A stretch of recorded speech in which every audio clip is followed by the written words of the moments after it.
There is no one size fits all when it comes to camping. For some people, a hammock might be the best option, and maybe you've got a small family going out on weekends, in which case you might want a rooftop tent. And for others who are going out for weeks at a time, some living space can be well worth the upgrade. For a lot of families, that choice comes down to either a truck bed camper or a trailer. And there is no right or wrong answer. There are pros and cons to each, and that's what I'm going to go over in this video, and hopefully help you make your decision, or potentially give you more to consider and make it harder. One of the big deciding factors is probably going to be the size of your family and the amount of space you need. A trailer can be as big or as small as you want and can offer a large living space. Like the one I'm in right now has a nice dinette, a nice floor area that I can stand in, and I can fold this down and make 2 bunks, so one up top and then another kid can sleep down the bottom. Has a queen size mattress for the adults. It even has behind me a shower and a bathroom. Whereas with the truck bed camper, you're pretty much limited to what you can fit in the bed of your truck. I have a family of 3, and I'd say we're probably about at the limit of the living space in the Alu cab. If we're hunkering down there in bad weather, then it can get a little tight with the 2 adults and our 2-year-old that just wants to play on every single surface. With my current setup, we're also pretty much at sleeping capacity. Got my wife and I at the top, and then my son down at the bottom. You could potentially sleep 4 people in there with 2 in the bottom without the cabinets or with a sleeping platform. Or if you went with something like the family camper, you could probably sleep 5 people up top, but then living space is going to be really tight. If you're a family of 5 or a smaller family that just needs a little more space to deal with the kids on long trips, then a trailer is probably for you. Trailers like this Icon E2 have a queen size bed at the back and then up to 2 bunks at the front, so you can sleep up to 4 people in here comfortably and still have living space. And other trailers like the Expedition Voyager here have the option of adding a rooftop tent to the top of it, so you get the living space at the bottom where you can sleep 2, maybe 3 people at a squeeze, plus the additional space of 2, again maybe 3 people at a squeeze up top in the rooftop tent in a relatively compact package. In the back of my truck bed camper, I've got tons of storage, so I've got all these drawer systems and cabinets, and that's plenty for 3 of us for weeks on the road, so there's room for all of our clothes, all of our food, all of our equipment. But again, I think if we had a larger family, we'd start running out of space pretty quickly and eating into the living room. You also generally have more storage with trailers. A lot of them have tongue box storage, or like this one on the Icon E2, you have basically the entire underside of the bed is storage. A lot of them have drawer systems built in, so you can store things like clothes or food inside. And a lot of them also feature some form of pass-through, so you can get to some of the external storage from the inside. For example, on this one, you can actually lift the entire bed, and it gives you access to this huge box under here. And while we're talking about storage, let's talk about payload, because that's another huge win for the trailer. Putting a truck bed camper onto your vehicle immediately eats into a huge chunk of your available payload. For example, the Alu cab on my Tundra takes away about 1/3 of my available payload capacity, which leaves me very little left for luggage and people and water and fuel and so on. On smaller vehicles like a Tacoma or a Gladiator, that's even worse because you have even less available payload. So what a lot of people end up doing is they either have to buy a truck for their truck bed camper, or they have to upgrade their truck to a bigger truck to put that truck bed camper on. And that's an additional expense, as well as a larger vehicle that may be more difficult on the trails. The nice thing about trailers is you can find a trailer that will work with pretty much any vehicle out there. Of course, the off-road trailers do tend to be a little bit heavier just because they're better made, using thicker and stronger materials. But something like the AOR Sierra that we have here is just over 2,000 pounds.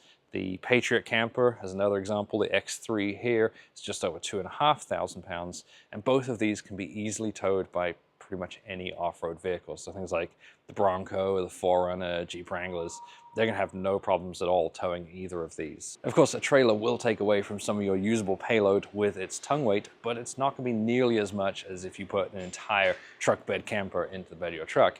And of course, you still have to load your truck bed camper up with water, equipment, clothing, everything you want to take on a trip. Whereas with a trailer, with some careful loading, you can put all of that stuff in the trailer and still not use up much or any of the payload from your vehicle. A trailer like this one, the Fusion, has a payload of 1,600 pounds. It's actually more than the payload of my truck. Of course, there are downsides to trailers as well.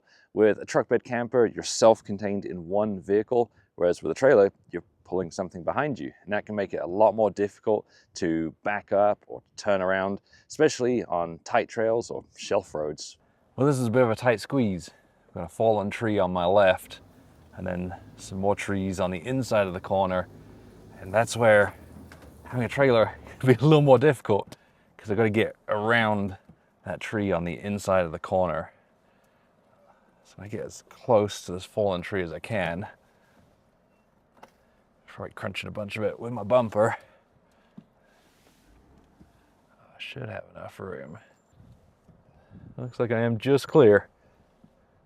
All right, we made it through, but that was a challenge.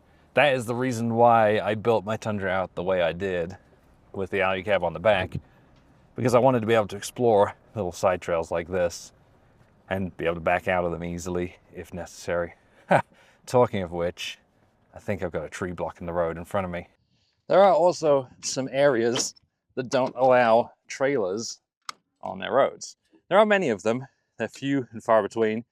Come across one in North Carolina, one in Colorado, and then there's the one I'm at now, which is technically not a trailer ban, but a total max vehicle length of 22 feet in the Grand Canyon National Park. I have also noticed that trailers can slow you down. Now, some of that depends on the trail, and some of it depends on the trailer. The trailer I've got behind me right now, I haven't really changed my driving style at all, but some of the cheaper trailers, especially the ones with like timber and suspension, they tend to bounce around a lot when you're on bumpy trails, forcing you to slow down. If you're putting a lot of planning into your trip, or you're just sticking to the smooth and well-maintained roads, or you're going on long-distance trips to places like the Arctic Circle, then that's not a problem at all. A trailer is great for those. But if you're taking tighter, unmaintained trails where you don't know exactly where you're getting into, or if you want to go out and explore some side roads, then it can be a problem. And that's really the main reason that I went with the truck bed camper for my setup. The counter to that is that trailers make excellent base camps. I could drop my trailer off here and go out and explore the forest. And if I didn't have a truck bed camper, I'd probably have a more capable vehicle. It's more difficult getting under trees with this huge thing on the back of the truck, or I could be out here in a smaller, more nimble SUV. Most truck bed campers also mean losing your truck bed, or at least the utility of a truck bed. So if you use your truck to do truck things and haul stuff in the bed, then a trailer's probably the choice for you. I ended up getting pretty windy last night, but that's one of the nice things about staying in a trailer, is you don't feel it nearly as much. You don't have all that material flapping around, you're not being pushed from side to side nearly as much. I think the newer models of this trailer actually have stabilizer jacks on the back as well to keep it like planted, which would be pretty awesome, especially if you're popping a tent up. When it comes to cost, trailers and truck bed campers can usually be in the same kind of range when you are comparing two models that come with similar equipment. For example, a bare bones trailer may be somewhere around $15,000, and a bare bones truck bed camper might be somewhere around the same kind of range.